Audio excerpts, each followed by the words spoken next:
Hello everyone and welcome to Children's Storytime. Please like, share and subscribe for more videos. Today's book is called A Halloween Scare in Canada.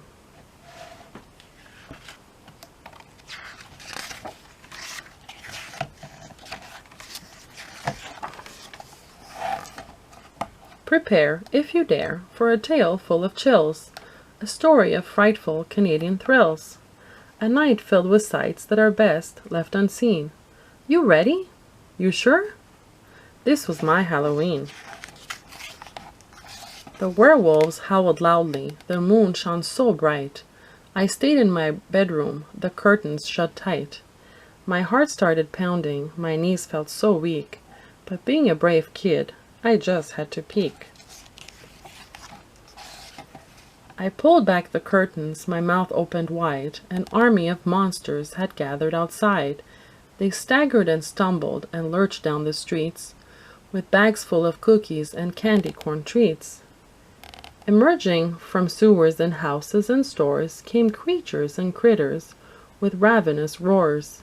Then more came along from all over the place. They filled up the streets at a dizzying pace. From Windsor, Toronto, Quebec, and Grand Prairie, the big, strong, and hairy, and terribly scary, all gathered together for one spooky night, to seek out the living and give them a fright. The thunder clapped loudly with terrible booms. The witches dodged lightning and clung to their brooms. The two-headed doggies tried chasing their tails, and banshees let loose with their hideous wails. The vampires hung out on the street in their gangs, and grinned just to show off their pearly white fangs. The mummies moaned loudly and swayed side to side, while Frankenstein stomped about town with his bride. A curious moose saw a witch cooking stew, and thought he would lap up her bubbling brew. He felt kind of funny. The next thing he knew, his antlers were flapping and skyward he flew. He whizzed over mountains and rivers and trees. He saw his friend Bigfoot and screamed, "Look at me!" But just as he spoke, he fell out of the air. Now Bigfoot has 1 ton of moose in his hair. The creepies were crawly, the crazies were crazed. The Calgary zombies had eyes that were glazed.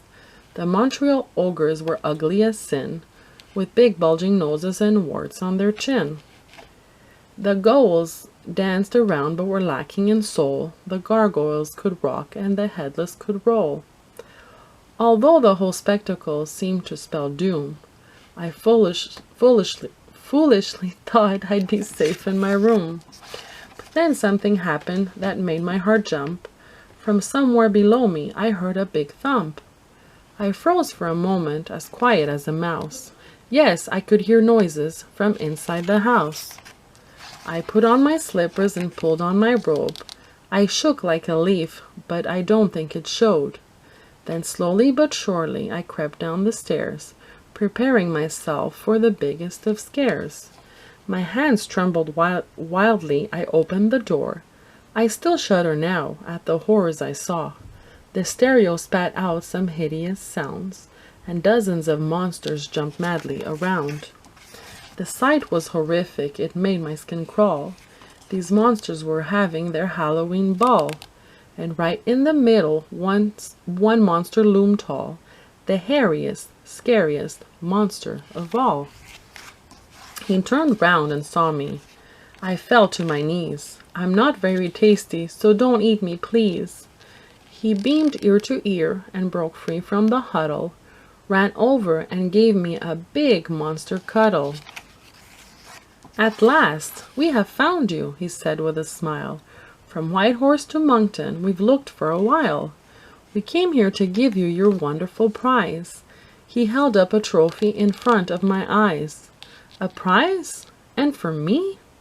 I replied with a grin. "But what did I enter and how did I win?" "You've won the first prize for the costume you're wearing. It even scares me, and I'm tip-top at scaring." "This isn't a costume. I'm just dressed as me." "Exactly, the scariest thing you can be. A small human child with a cute button nose. Your teeth are so shiny, you've only 10 toes. No hair on your face and no horns on your head. The whites of your eyes are not glowing or red.